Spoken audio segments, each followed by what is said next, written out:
Hello সবাইকে, নতুন আরেকটি ভিডিওতে আপনাদেরকে ওয়েলকাম করছি। তো আজকে আমি 3টা মেকআপ লুক এখানে শেয়ার করব। 3টা মেকআপ লুকের ডিটেলস যদিও আমার এখানে দেওয়া সম্ভব না, কারণ সব ভিডিও আমার করা হয় না।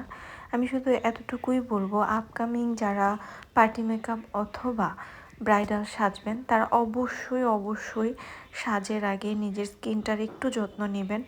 তাছাড়াও আমাদের সাথে একটু কন্ট্রাক্ট করে নেবেন যে কী ধরনের শাড়ি গহনা পরলে আপনার সাজের সাথে সুইটেবল একটা সাজ দেওয়া যাবে, বা কী ধরনের মেকআপ আপনারা নিচ্ছেন ওইটার উপর ডিপেন্ড করে আমাদের সাথে যদি একটু কথা বলেন তাহলে আমরা বলে দিতে পারবো যে কী ধরনের গহনা সেট আপ আপনাকে ভালো লাগবে।